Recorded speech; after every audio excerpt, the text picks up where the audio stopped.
Welcome, dear listener. You found your way back to the Sleepy Historian, where we specialize in what might be the most curious kind of comfort, boring history for sleep. This is a place where stories from the distant past move slowly and softly, where details are given not to excite you, but to lull you. If you've been searching for something to calm your mind, to ease you into quiet rest, you're in the right place. Here, we offer falling asleep to boring history, bedtime relaxation and soft storytelling, calm bedtime storytelling, and relaxing history to fall asleep to.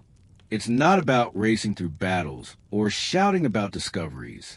Instead, it's about letting the gentle rhythm of the past unfold in your imagination.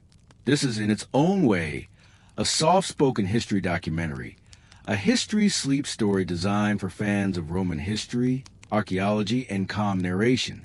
Before we begin, I'll invite you to join the community of listeners who drift off night after night with these long, unhurried tales.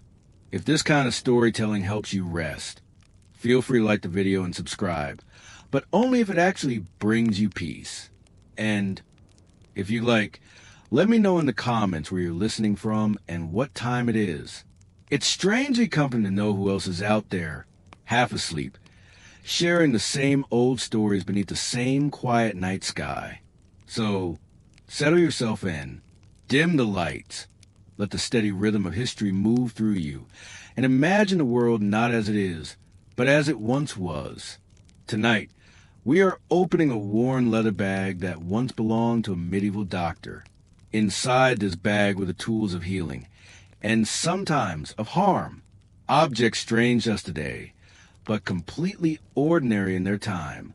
Glass vials of pungent liquid, sharpened knives, hooks and probes of iron, wax-sealed packets of dried herbs, and perhaps a prayer book tucked into the corner. As we move through this story together, we'll explore what it meant to live in an age when medicine was a mixture of faith, folklore, and the earliest stirrings of science. Across 4 segments, we'll wander into daily life with ordinary people who sought cures for ordinary pains. We'll meet a figure from history whose medical practice left a mark. We'll linger over cultural mysteries, forgotten rituals, healing charms, and strange remedies.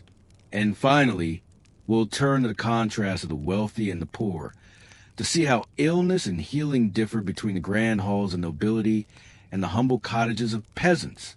The past is waiting. The candle is lit. The doctor's bag lies open.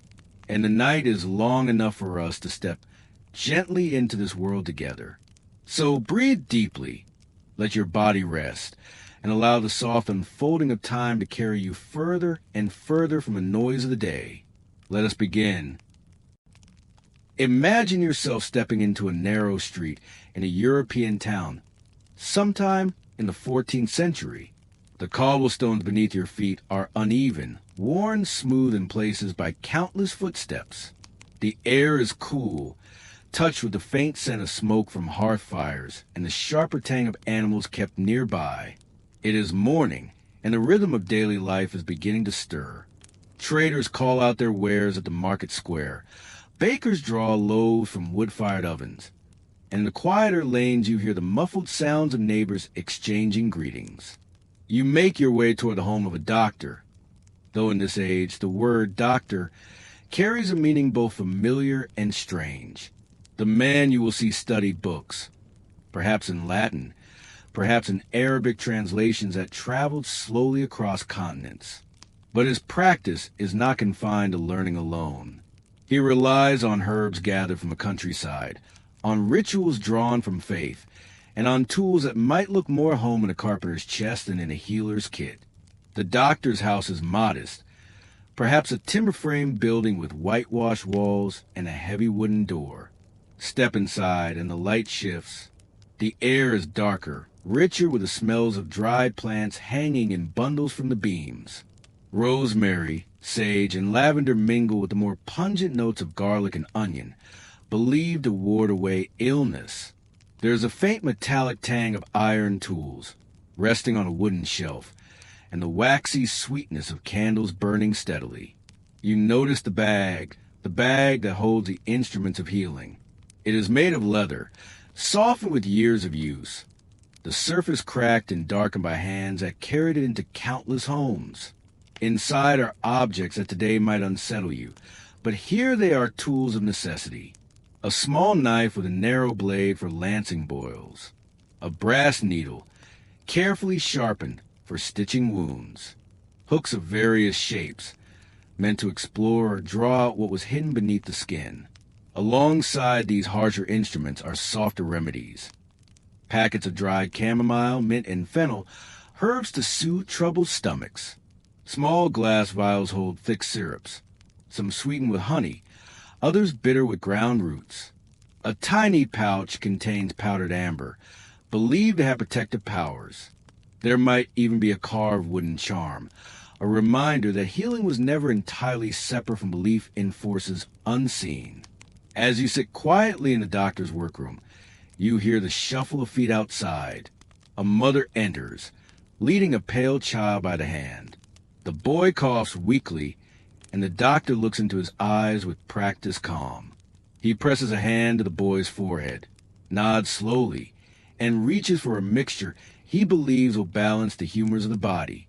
You watch as he grinds dried herbs into a fine powder, mixes them with wine, and pours the liquid into a small clay cup.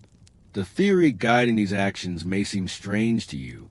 Medieval medicine often turned to the four humors: blood, phlegm, black bile, and yellow bile. Illness, it was believed, arose when these humors fell out of balance. Too much heat, too much moisture, too much dryness, all could disturb the harmony of the body. And so, treatment aimed not at targeting a germ, as we might think today, but at restoring balance through herbs, bloodletting, or changes in diet. The mother accepts the cup with gratitude, helping her child sip the bitter mixture. She murmurs thanks, leaving a few coins on the wooden table. The doctor nods, his expression calm but weary. This scene, so ordinary in its time, reminds us that the work of healing was constant, filled with both hope and uncertainty. As the day moves on, more people arrive. A farmer, stooped with age, complains of aching joints. The doctor warms a salve of goose fat and rosemary, rubbing it into the man's knees with firm, steady pressure. A young woman, worried about childbirth, comes seeking prayers and advice. The doctor offers a charm to hang by her bed and whispers a blessing alongside his instructions. And so the rhythm of his life continues. The tools in the bag are not instruments of certainty, but of attempts, of hope, of practices passed down through generations.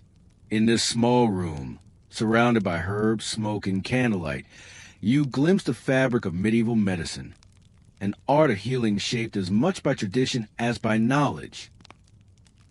Imagine the doctor, his leather bag slung over one shoulder, stepping out into the narrow, crowded streets. The morning sun is still pale, filtering through a haze of chimney smoke, and the faint mist rising from the river. Around him, daily life swirls in slow but steady rhythms. Women carry baskets of bread. Children chase one another near the fountain, and the clang of the blacksmith's hammer rings from the edge of town. The doctor walks carefully, his steps measured, his bag, heavy with instruments and remedies, swings gently at his side. As he moves, people recognize him and pause. Some offer greetings, others glance away with uneasy respect. For in this age, the figure of the physician is both necessary and unsettling. He is someone who knows more than most, someone who has touched illness and witnessed death, and yet someone whose power often feels uncertain, never absolute. His first visit is to the home of a merchant. The house is larger than most, with glass windows, a sign of wealth, and a tile hearth. The merchant's wife greets the doctor anxiously, explaining that her husband has been stricken with a fever. Inside, the merchant lies beneath heavy woolen blankets, his skin damp, his breathing labored. The doctor sets down his bag and begins his work. He draws a small glass vial of vinegar, believed to cleanse the air and cool the body. With a soft cloth, he wipes the man's brow, Then, he prepares a draft of crushed sage and thyme, mixed with honey to soothe the bitter taste. He murmurs quietly about balance, about heat and moisture, about the importance of rest and moderation. The merchant swallows a mixture, his face twisting slightly at the flavor, while his wife listens carefully, nodding at each instruction. Outside again, the doctor continues his rounds. In poorer homes, his visits are different. A cottage on the edge of town offers little space, its floor packed with earth, its single room filled with smoke from a small fire. Here, a farmer's child is unwell, his skin pale, his body weak. The doctor looks into the boy's eyes, listens to the rattling of his breath, and prescribes not only herbs but a prayer, urging the family to keep faith. He leaves behind a pouch of dried chamomile and fennel, tied neatly with twine. Payment is modest. Sometimes it's a loaf of bread or a few eggs, but always given with gratitude. Along the way, the doctor pauses at the apothecary, a place of strange and fascinating scents.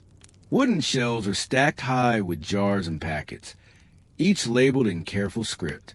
Here are dried rose petals, believed to cool fevers. There, powdered bones, ground fine and mixed into tonics.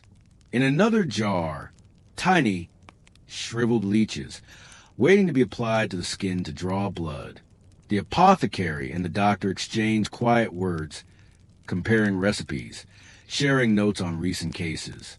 Knowledge, in this time, is often shared orally, passed from one pair of hands to another. As the doctor resumes his journey, he notices the way illness touches every corner of society. Some patients are wealthy, surrounded by fine fabrics and servants. Others are poor, with nothing but rough blankets and family support. Yet all seek the same relief, the same hope that this man with his leather bag can bring them closer to health. By late afternoon, the doctor is weary. His shoulders ache from carrying the bag, and his thoughts are heavy with the faces he has seen. Some, he knows, will recover. Others, he fears, may not. But in each case, he has offered what he could, a mixture of learning, tradition, and care. As evening settles over the town, the doctor returns home. He sets the bag down on the wooden table, its leather creaking softly. He begins to clean his instruments, carefully wiping each blade, each hook with vinegar. The smell fills the room, sharp and almost medicinal. He replaces herbs into their pouches, checks the seals on glass vials, and prepares for the next day's work. This is the rhythm of his life, walking through streets both narrow and broad, stepping into homes rich and poor, carrying with him the hope of relief. His presence is a reminder that illness and healing are woven into the fabric of every community, binding people together through shared vulnerability. And as the bag rests once again in the quiet of his study, you sense the weight it carries, not just of tools, but a trust of expectation, of countless lives touched by hands that sought in their way to mend what was broken. As twilight descends, the town changes. The golden glow of the sun fades into a softer silver, and shadows lengthen across the cobblestones. Merchants close their shutters.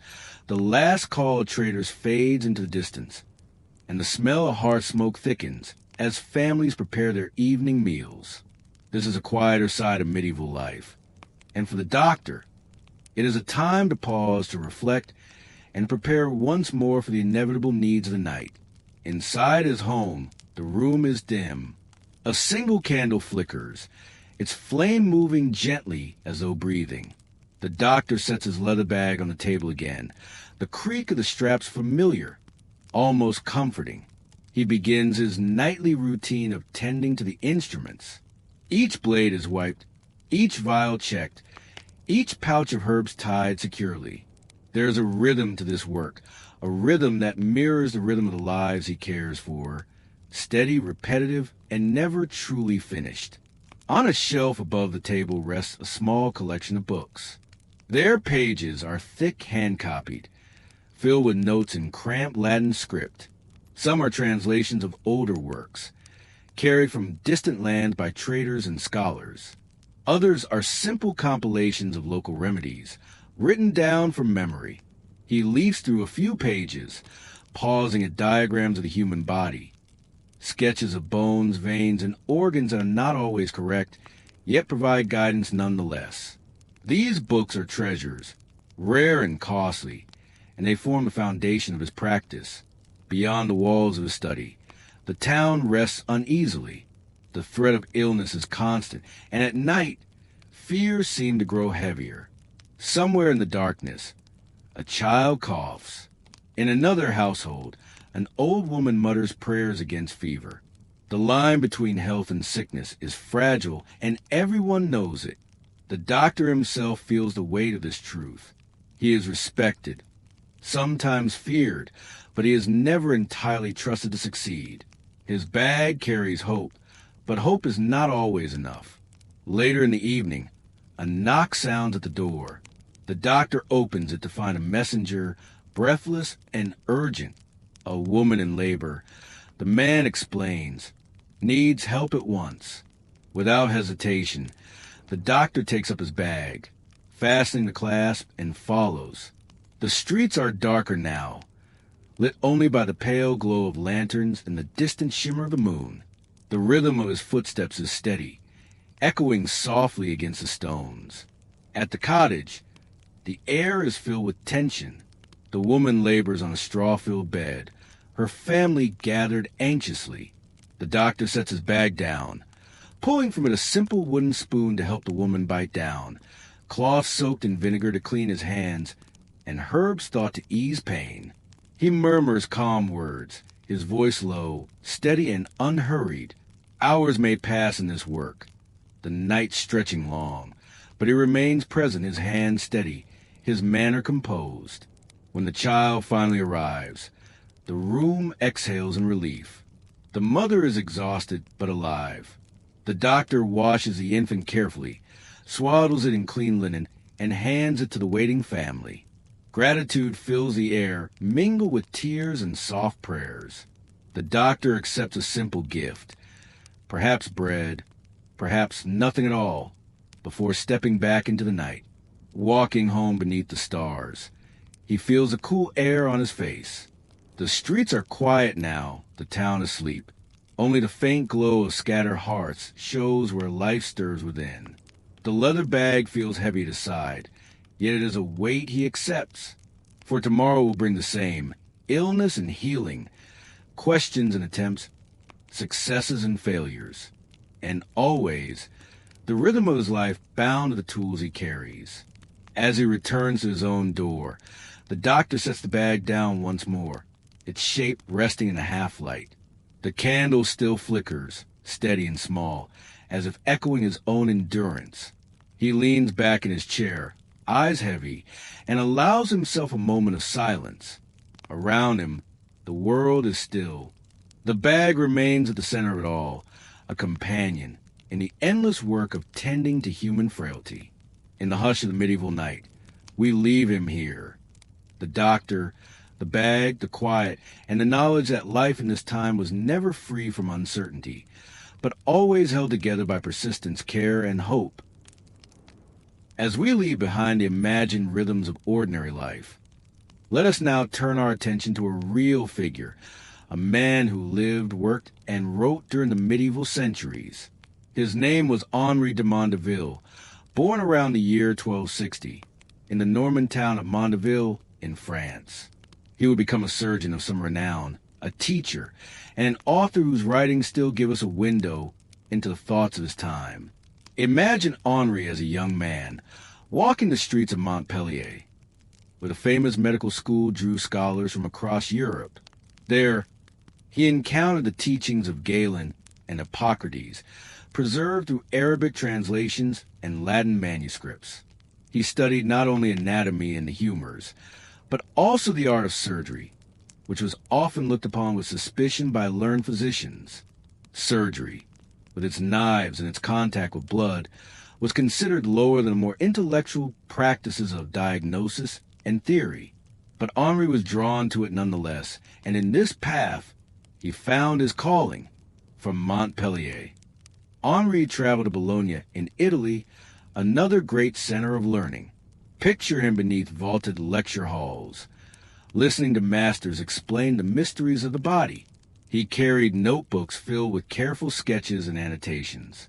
Here he deepened his knowledge of anatomy, drawing upon dissections, rare but not unheard of, and upon the observations of surgeons who risked both reputation and faith to explore the human form more directly. By the year 1301, Henri had returned to France, settling in Paris. There, he became surgeon to the royal household, serving King Philip IV.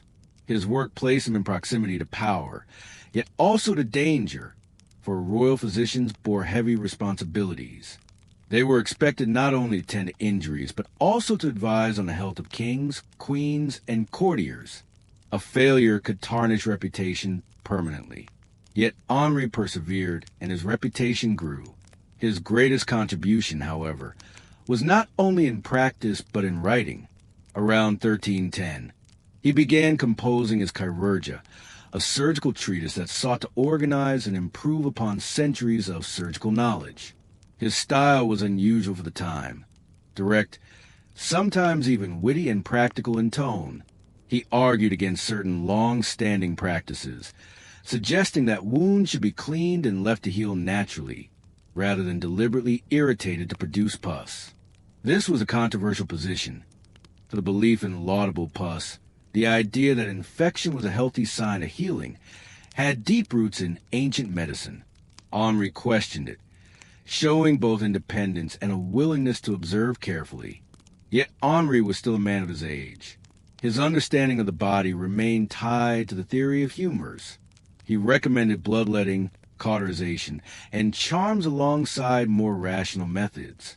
His instruments were not so different from those found in the common doctor's bag: knives, probes, saws, cauteries, and suturing needles. He knew both the promise and the limits of what those tools could achieve. It is said that Henri sometimes taught his students with humor, telling stories that lightened the weight of his grim subject. He was remembered as a man of sharp wit, keen observation, and steady hand.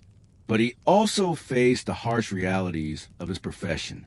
Surgery in his time was performed without anesthetics, relying on speed, precision, and the patient's endurance.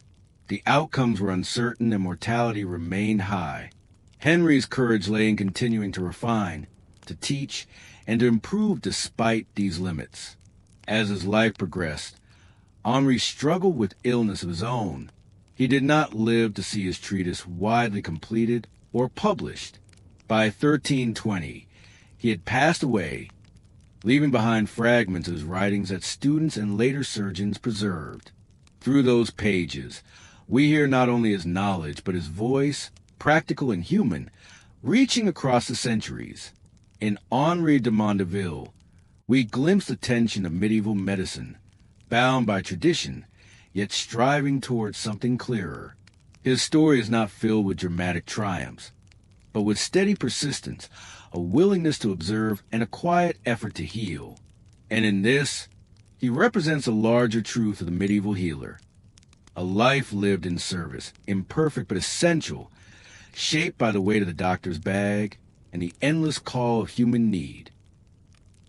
Picture Henri de Mondeville in his Paris chamber, the air cool and dim, the light falling through narrow windows.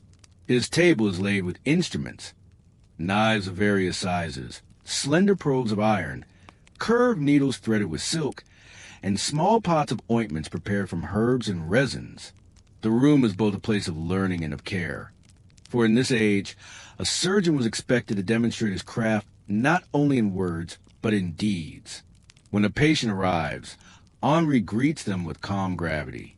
The ailments he treats vary widely. Some come with deep wounds from accidents or disputes, others with abscesses or growths that require careful lancing. There are broken bones to be set, dislocated limbs to be eased back into place, and, at times, illnesses that demand bloodletting or cauterization. His manner is steady, his movements deliberate. He knows that fear must be met with composure, and so he speaks gently, reassuring the patient with quiet confidence. An assistant brings a basin of water and vinegar. Henri washes his hands, an act not common among all practitioners, but one he considered important. He prepares the site of the wound with a cloth soaked in the same solution, the sharp smell filling the air. His instruments are arranged in order, each within reach. The patient, perhaps seated on a wooden stool or lying on a simple bed, braces themselves for what is to come. Without anesthetics, surgery in this age is a test of endurance. Henri works swiftly but carefully, aware that hesitation prolongs suffering. When lancing an abscess, he steadies his blade, makes a clean incision, and then allows the wound to drain. He washes it with wine or vinegar, believing these liquids purify, and then applies a soft dressing of linen soaked in honey or herbal salves. His goal is to protect the wound, to let nature itself complete the healing. Not all cases are so straightforward. When faced with a fractured limb, Henri applies splints padded with linen, binding them firmly yet not too tightly. He explains to the students that the body seeks balance and that bones, if properly aligned, will knit themselves over time. His explanations are calm, his tone patient. He reminds them to observe, to note the signs of recovery or decline, and to trust the body's natural strength. Occasionally, the work requires greater intervention. A tumor, for example, might be excised with knife and cautery. The patient endures the heat of iron pressed against flesh. A searing meant not to harm but to seal, to prevent what they believed were dangerous humors from seeping deeper into the body. Henri instructs his assistants with precision, guiding them step by step. His words are not harsh but measured, ensuring that the rhythm of the work remains steady. Throughout these procedures, Henri emphasized care after the act itself. He rejected the belief that wounds must fester with pus to heal. Instead, he taught that cleanliness and gentle dressing supported recovery. His students recorded these lessons, some skeptical, others intrigued, all aware that they were witnessing a departure from tradition. In this, Henri revealed both his independence of thought and his closeness to observation, qualities rare in a time when many clung tightly to authority. Patients who left his care often carried scars, reminders of the ordeal, yet many lived, a fact that spoke to his skill. For in an age when even minor injuries could turn deadly, survival was itself a sign of success. Families would express gratitude in simple gifts, bread, candles, or coins offered with bowed heads. Henri accepted them with dignity, knowing that his work was less about wealth than about duty. When the day's work ended, the chamber grew quiet once more. The instruments, darkened with use, were cleaned carefully. The smell of vinegar lingered in the air. Students discussed the cases they had seen, their voices low, their minds filled with a tension between tradition and the new lessons their master had shared. Henri would write in his notebooks, adding observations, shaping his treatise that one day would carry his thoughts beyond these walls. In this way, we glimpse Henri not as a distant figure, but as a man of steady practice. His hands held both knife and quill, his life balanced between surgery and scholarship. He was a teacher, a healer, and above all, a man who sought to improve the art he had inherited. His patients endured pain, his methods were limited, but within those boundaries, he carved out progress, slow, imperfect, but real. The image of Henri de Mondeville that comes down to us is not only that of a surgeon at work, but of a teacher surrounded by students, his words echoing in the vaulted chambers of Paris. He believed that knowledge, once gained, must be shared. And so, even after long days of tending to wounds and setting bones, he gathered pupils close, guiding them to the principles of surgery with patience and care. Imagine him seated at a wooden lectern, a candle at his side, parchment pages spread before him. His students, young men from different regions of France and beyond, sit on benches, their wax tablets or sheets of vellum, ready to capture his lessons. Henri's voice is steady, not hurried, but deliberate, each phrase chosen to linger. He emphasizes observation, urging his students to look carefully at wounds, to note the texture of the skin, the color of discharges, the sound of the patient's breath. See with your eyes, he might have said, not only with the authority of books. Yet books were important too. He carried with him the traditions of Hippocrates and Galen, the translations of Avicenna and Albucasis. He cited them with respect, but he also dared to question where experience showed them lacking. His treatise, the Chirurgia, became the vessel of these ideas. Written in Latin, it combined scholarship with the practical voice of a man who had seen patients suffer and recover. Unlike many works of the age, it carried a tone that was almost conversational, reminding us that medicine is not only an abstract science, but an intimate art. Henry's teaching style was remembered as unusual. He sometimes allowed humor to slip into his lectures, breaking the solemnity of his subject. He did not believe that the gravity of surgery forbade lightness. Rather, he thought that would sharpen attention. His students noted this, and in their recollections, he emerges as both serious and approachable, a figure of authority tempered by humanity. As years passed, however, his health began to decline. He developed a chronic illness, perhaps tuberculosis, though we cannot say with certainty. That weakened him steadily. Still, he continued to write, revising his treatise, adding case notes, shaping his thoughts for future generations. He knew his time was limited, but he worked with quiet persistence, unwilling to abandon the task. By around 1320, Henry's life drew to a close. His Chirurgia remained incomplete, yet even in its unfinished state, it was circulated among colleagues and students. They copied its pages by hand, preserving his lessons. Through these manuscripts, Henry's voice continued to be heard long after his own had fallen silent. His emphasis on cleanliness, on natural healing, on observation, these ideas found echoes in later centuries, subtle but real. When we think of him now, we do not see a man who transformed medicine in a single stroke, but one who nudged it gently forward.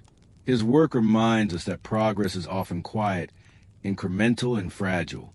In a world bound by tradition, he questioned. In a profession marked by pain, he sought gentleness. In a society wary of surgery, he dignified it with thought and structure. The legacy of Henri de Mondeville lives in fragments, in manuscripts copied on vellum, in the recollections of students, in the faint shift of medical practice toward more careful wound treatment. His name is not as widely known as some, yet his presence lingers as one of the many steady voices that carried medicine from superstition towards science, step by careful step. And so we leave him, not with triumphs or grand victories, but with a quiet image of a teacher, quill in hand, candle burning low, surrounded by attentive students. His bag of instruments lies nearby, resting between lessons and practice. His life, though brief, wove together learning, healing, and teaching, and in that weave, the threads of his legacy remain. When archaeologists and historians sift through the remnants of the Middle Ages, among the pottery shards, rusted nails, and fragments of daily life, they sometimes find objects that hint at another, more mysterious world, the world of the physician. Unlike coins or brooches, which speak of wealth and adornment, the instruments of medicine carry whispers of intimate encounters between healer and patient. They are tools that touch human skin, probe wounds, and stitch lives together. To examine them today is to look across centuries at the fragile bond between science, hope, and suffering. Picture, if you will, the excavation of an old monastery infirmary.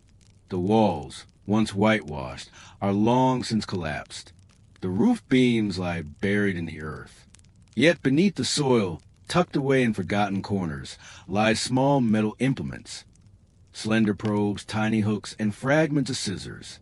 They are often corroded and bent, but still recognizable in form. An archaeologist carefully brushes away the earth, lifting the object into the light. And in that moment, The long-forgotten presence of medieval doctor returns to present. Some of these instruments are familiar. A probe resembles a modern surgical tool, little more than a thin rod of bronze or iron, used to explore the depth of a wound. Others are less immediately recognizable. There are spoons with odd, narrow bowls, designed, it seems, for scraping or cleaning out infection. There are forceps with curved ends, delicately shaped for extracting splinters or arrowheads lodged in flesh. To hold one is to feel the weight of both ingenuity and uncertainty. Yet not all finds are so clear. In some cases, archaeologists unearthed tools whose functions remain debated. Was a slender, needle-like object used for stitching wounds or for puncturing boils? Was a small box of powders intended for healing salves or for protective charms? The line between medical practice and ritual is blurred in the medieval world. A doctor's bag might hold both herbs for treating fever and a charm inscribed with a holy verse, meant to ward off evil spirits. One cannot always separate science from faith, nor medicine from magic. Medieval medicine was not practiced in sterile laboratories, but in the midst of daily life, in monasteries, in bustling towns, on muddy battlefields. Instruments were often stored alongside books of remedies and collections of amulets. A surgeon might carry a polished stone, said to help staunch bleeding, next to his scalpel. He might rely on a poultice of herbs to soothe pain, but also recite a prayer as he applied it, believing the combination gave greater strength. To our modern eyes, this mixture of methods may seem puzzling, but for them it was simply the rhythm of their lives. There is also the mystery of materials. Some tools were made of iron, prone to rust, and many have not survived, but few were made of bronze or even silver, which endure more readily. When unearthed, they sometimes gleam faintly, as if unwilling to surrender their story. Imagine a surgeon's knife with a silver handle, its blade long gone, but its grip still intact, resting in the soil for 7 centuries before being uncovered. It is a reminder that healing was not only practical but symbolic. The choice of materials carried meaning, linking purity and prestige with the hope of recovery. Alongside instruments, archaeologists sometimes discover medical texts buried in monastic libraries or hidden in chests that once belonged to physicians. Their pages are filled with diagrams, recipes, and instructions, often accompanied by drawings that attempt to represent the human body. These illustrations are sometimes inaccurate by modern standards, but they offer a glimpse into how medieval doctors imagined the inner workings of flesh and bone. A heart might be drawn as a simple geometric shape, or veins traced like branching rivers, carrying life through the body. To the sleepy listener, such images may drift into dreamlike patterns, flowing like quiet streams across the mind. Even more curious are the relics of beliefs that seem half medicine, half magic. In some doctors' kits, small carved charms or relics of saints have been found. One might carry a splinter of wood, said to be from a holy site, or a small parchment inscribed with protective words. These were not mere superstitions to their owners. They were part of a holistic approach to healing in which body and spirit were inseparable.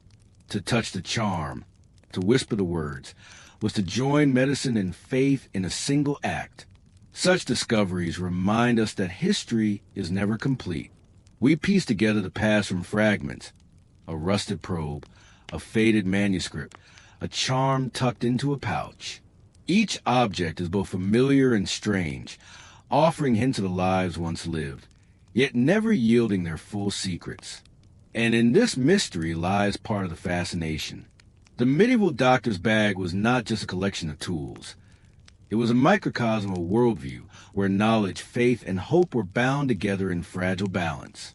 So, as you imagine these instruments resting once more in their leather satchels, perhaps near the bed of a patient, picture the scene as it must have been. The soft glow of candlelight, the faint rustle of parchment, the scent of herbs hanging in the air.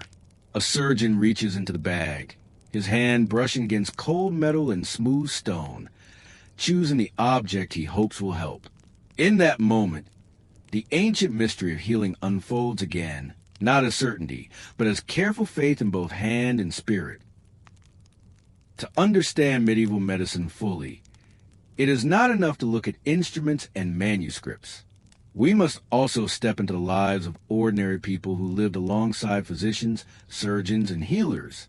For them, illness was not an abstract problem, but a daily companion. Fevers, wounds, infections, and sudden pains arrived often, and remedies were sought wherever they could be found. The figure of the doctor, whether learned in universities or working with herbs in a village, carried a presence that was both respected and questioned. Imagine a small town in 14th century France.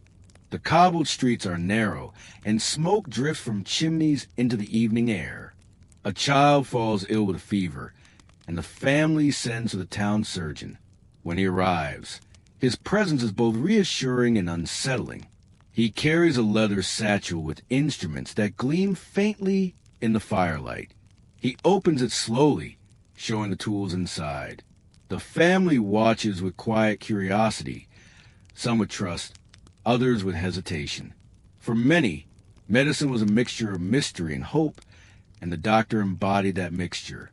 The culture of medicine was woven into rituals.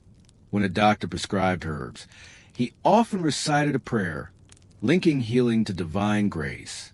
When he dressed a wound, he might instruct the patient to keep a relic near the bed or light a candle before a saint's image. The separation of body and soul, so familiar in modern thought, was absent. To heal the body was to comfort the spirit, and to comfort the spirit was to heal the body. Patients accepted this unity as natural. At the same time, suspicion sometimes lingered. Not all physicians were trusted.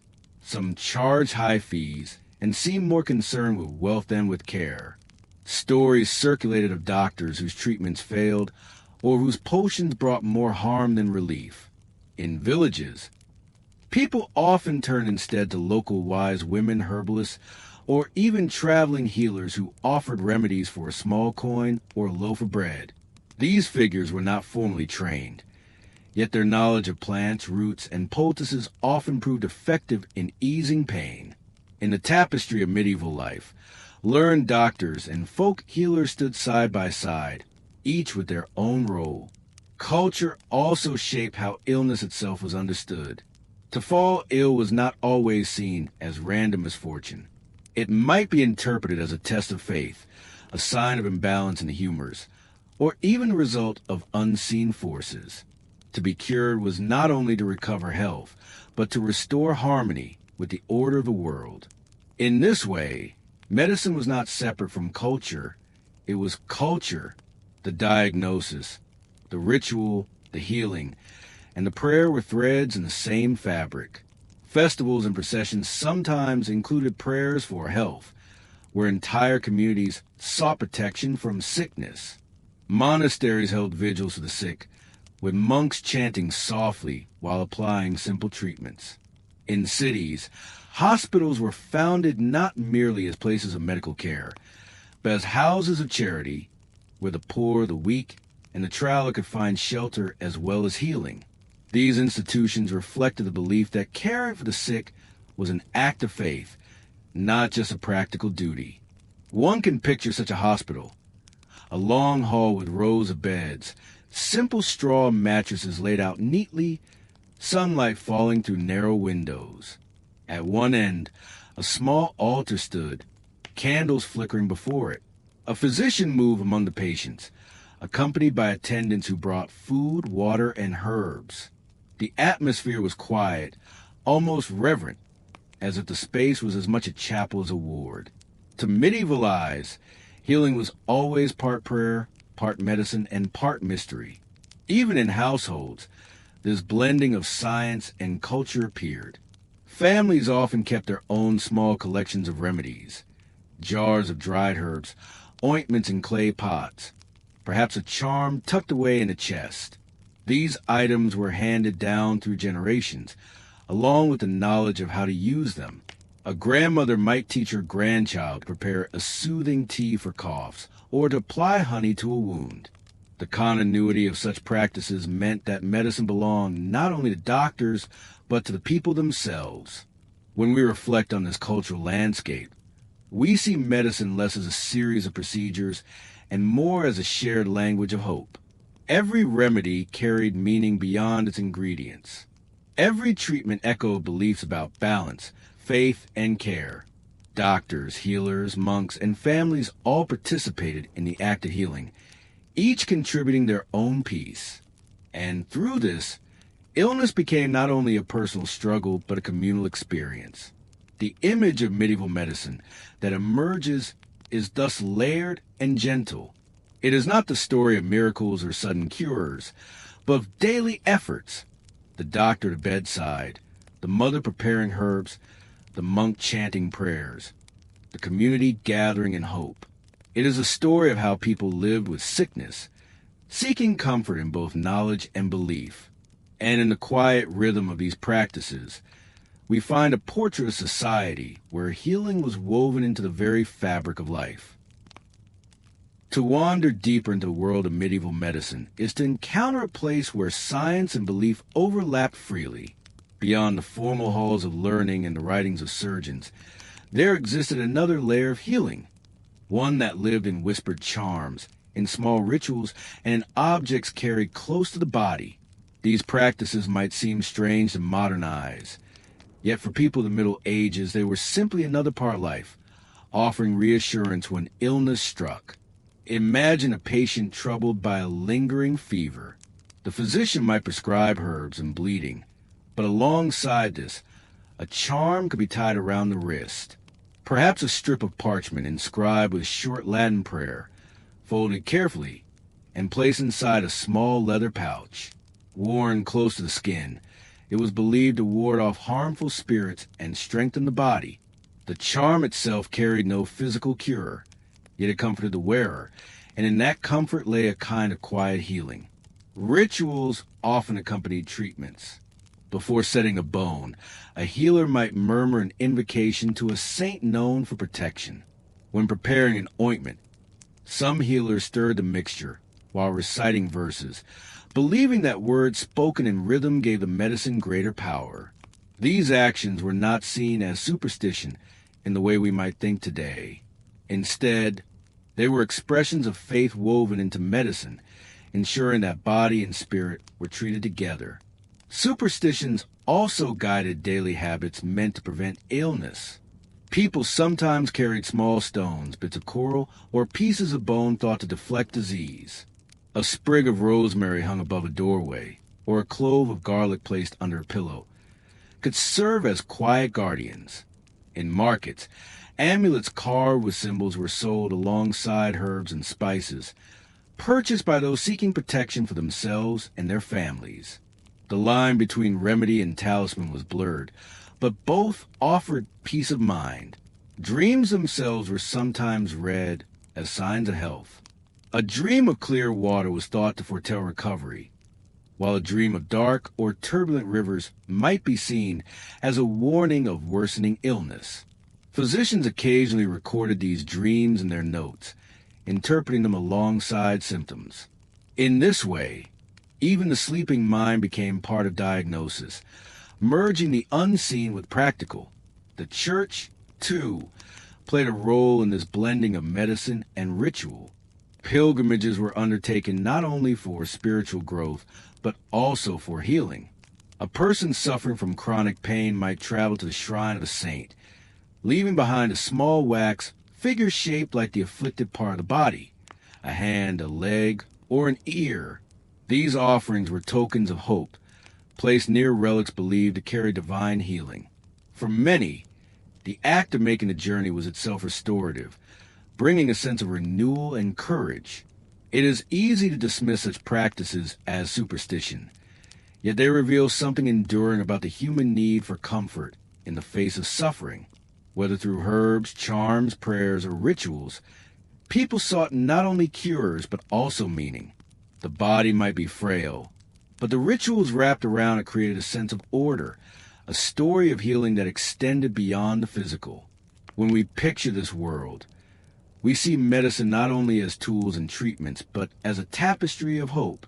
A surgeon's instruments gleam in one corner, while in another, a mother ties protective charm around her child's neck. A monk chants softly in a hospital ward, while an old healer whispers a rhyme over an herbal poultice. Each of these actions, whether scientific, spiritual, or symbolic, was part of the same rhythm of care.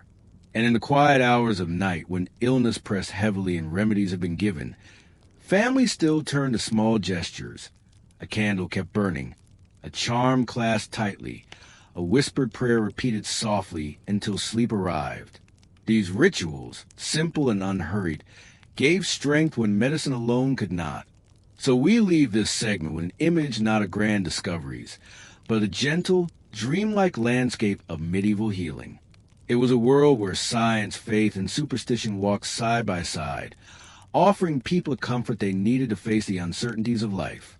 And in that blending, they found a kind of peace, the same peace we now carry with us as we prepare to step onward in our story.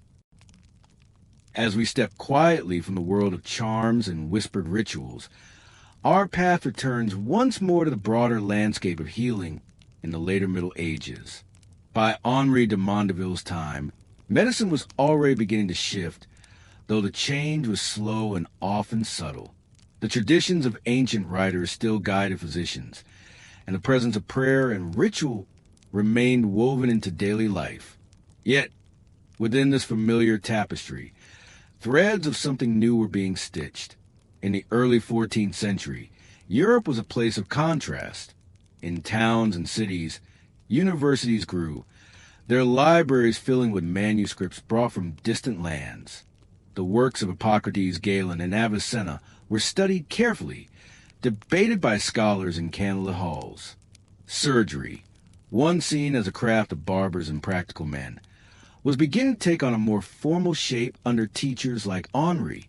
Written texts gave it structure, and teaching gave authority. Still, outside the university, much of medicine remained rooted in tradition. Remedies made of herbs, charms tied at the wrist, journeys to holy shrines. This blending of science and belief was not a contradiction to medieval people. To them, the world was whole, with the physical and spiritual joined together. A wound could be washed and stitched, but it could also be prayed over. A fever might be treated with herbs. Yet a pilgrimage to a saint's shrine was thought to aid recovery as well.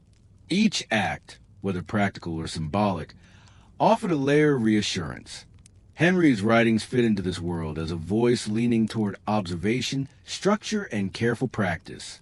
He urged surgeons to watch, to listen, to use their own eyes and judgment. In this way, he helped plant seeds for a medicine that would, centuries later, grow into something more recognizably modern. His students carried his words, copying them into manuscripts, teaching others, passing knowledge from hand to hand. Though his book remained unfinished, it became part of the slow turning of thought, away from unquestioned tradition and toward careful questioning. Outside the lecture halls, however, life pressed on in its usual rhythm. Farmers worked their fields, townsfolk traded in markets, families gathered around hearths. Illness and injury were constant companions, and the remedies of daily life remained close at hand. A mother might steep herbs for a child's cough, while a neighbor tied a charm to guard against plague. In monasteries, monks brewed medicine from gardens of rosemary, sage, and lavender, while also offering prayers in hushed chapels. The knowledge of the surgeon, the faith of the priest, and the wisdom of the healer coexisted, overlapping without conflict. It is within this quiet coexistence that we glimpse the enduring truth of medieval medicine. It was less about finding perfect cures than about providing comfort, order, and meaning. Even as new learning began to shape the profession, the heart of healing remained in the small gestures, a hand laid on a brow, a whispered blessing, a cup of warm broth offered at the bedside. Progress did not sweep away the old ways all at once. Instead, it moved slowly, like a candle flame growing brighter, casting light across a room that had long been filled with shadows. Henri de Mondeville, in his careful notes and patient teaching, was part of that light, though he did not live to see the great transformations of later centuries. His presence can still be felt in the slow broadening of medicine's path. His work reminds us that change is not always sudden or dramatic. Sometimes it is gentle, unfolding across generations, carried quietly from teacher to student, from page to page, until the world itself is shaped anew. And so, as we move further toward the close of our journey, we carry with us the image of a world balanced between old and new, a place where charm still hung above doorways, but where manuscripts also whispered of future discoveries, a time of both ritual and reason, faith and observation, shadow and light. In this gentle turning, the story of healing continued, steady, human, and filled with hope. When we pause to think about the medicine of the Middle Ages, it is easy to imagine it as something distant and sealed away, like a world forever lost behind old stone walls. Yet, in truth, it was never so firmly closed. Knowledge in those days moved like a fragile thread, passing quietly from one generation to the next, each hand shaping it before letting it go. And in this way, the voice of Henri de Mondeville and his fellow healers has reached us across the centuries. Books were rare and precious then, their pages made of parchment, each letter traced slowly by hand. A single manuscript could take months or years to create, copied by scribes who worked under the dim light of oil lamps. Because of this, Henry's words survived not in great numbers, but in scattered fragments. Each copy was slightly different, marked by the hand of the scribe, the quirks of the pen, and sometimes the mistakes or additions of the copier. The text was not fixed, but alive, shifting gently as it moved from place to place. This fragility reminds us how easily knowledge might have been lost. A single fire, a war, or the neglect of time could erase years of careful thought. And yet, against the odds, some of these manuscripts endured. They passed through monasteries, universities, and private collections, hidden away, forgotten, and rediscovered. Each survival feels almost miraculous, as though the thread of memory itself refused to break. When a student in the Middle Ages opened such a manuscript, he stepped into a dialogue not only with his teacher, but with countless voices from the past. The words of Galen, the observations of Avicenna, the lessons of Henri, all mingled together on the page. To read them was to walk through a hall filled with echoes, where old ideas stood beside newer thoughts, and where each generation added its own quiet footsteps. Outside those halls, the world itself was a harsher teacher. Wars and plagues reminded people of the frailty of life, and in those moments medicine revealed both its strengths and its limits. Surgeons stitched wounds on the battlefield, monks nursed the sick during epidemics, and mothers did what they could at home with herbs and prayers. In times of crisis, it was not always a rare manuscript or the scholar's debate that carried people through, but the small acts of care repeated day after day. Knowledge alone was not enough. It was compassion, patience, and courage that gave it meaning. The memory of these acts is harder to preserve than the words in a book. They do not remain on parchment, but live on as stories, as traditions, as faint echoes and practices of later generations. And yet, they too are part of the fragile thread of memory. When we picture a healer leaning over a patient or a monk crushing herbs in a mortar, we glimpse not just their actions, but the centuries of human tenderness they represent. Henry's unfinished book is one such thread. Though not complete, it left behind enough to inspire others. It carried forward his belief in observation, his respect for teaching, and his desire to weave practice with learning. What might have been lost still survives, faint but clear, like a candle burning at the edge of darkness. As we reflect on this, it becomes easy to see that the history of medicine is not only about grand discoveries or sudden leaps forward. It is about survival, of words, of ideas, of gestures of care. It is about the patient endurance of fragile knowledge, kept alive through persistence of those who valued it enough to copy, to teach, and to remember. And so, in the gentle turning of centuries, the thread of memory has carried us from the days of parchment manuscripts to our own time, where we can still sit and listen, tracing back the echoes of voices long faded. Their words are not gone. Their care is not forgotten. They continue to reach us, soft and steady, across the gulf of years. As we draw nearer to the close of this journey, let us pause once more in a quiet space where medicine, memory, and human care all intertwine. We have walked through candlelit halls where manuscripts were copied, through gardens where monks tended herbs, and into homes where families relied on remedies of both faith and tradition.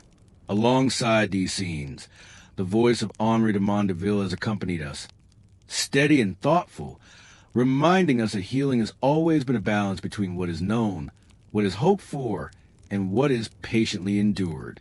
The world of the Middle Ages was full of uncertainty. Illnesses spread without warning. Accidents occurred suddenly, and explanations were often incomplete. Yet, in the midst of this uncertainty, people continued to seek comfort, to share knowledge, and to look for patterns that might guide them. The persistence of these efforts, whether through written texts, herbal practices, or whispered prayers, shows us something profound. It reminds us that healing is not only about curing disease, but also about offering reassurance, about creating a sense of order in a world that often felt unpredictable. Henry's work sits at this delicate threshold. His insistence on observation, on teaching, and on careful record-keeping did not erase the old traditions, nor did it reject the spiritual dimension of healing. Instead, it added another layer, a way of guiding the hands of surgeons and the minds of students towards steadier practice. In this way, he became part of a slow transformation, not a sudden break from the past, but a gentle widening of perspective. This widening can be imagined as a ripple across time. Each surgeon who studied Henry's words carried a small piece of that ripple forward. Each manuscript that survived through fire, neglect, or chance added another link in the chain. Each patient who received care, whether from a trained physician, a humble barber surgeon, or a parent at home, became part of the living memory of healing. Those centuries have passed. Those ripples continue to spread, reaching us even now in the quiet space of this story. When we reflect on these echoes, it becomes clear that the true heart of medicine has always been human connection. The tools may change, the theories may evolve, but the central act remains the same. One person reaching out to help another. In the Middle Ages, that connection might look like a monk pressing a cool cloth to a fevered brow, or a surgeon carefully stitching a wound, or a family gathering to pray beside a sickbed. Each moment, however simple, was an expression of care, and care itself is timeless. There's something deeply soothing in this thought. The people of the 14th century lived lives filled with uncertainty, yet they responded with patience, ritual, and a determination to ease suffering. We live in a world that looks very different, yet the core remains unchanged. Just as Henri and his students once copied words onto parchment by flickering lamplight, so we too continue to pass knowledge and comfort forward, through stories, through memory, and through the quiet gestures that remind us of our shared humanity. And so, as we prepare to leave this journey behind, we can carry with us the sense of continuity that stretches across centuries. The medieval healer, the manuscript scribe, the surgeon in his workshop, the mother with her herbs, all of them form part of the same story.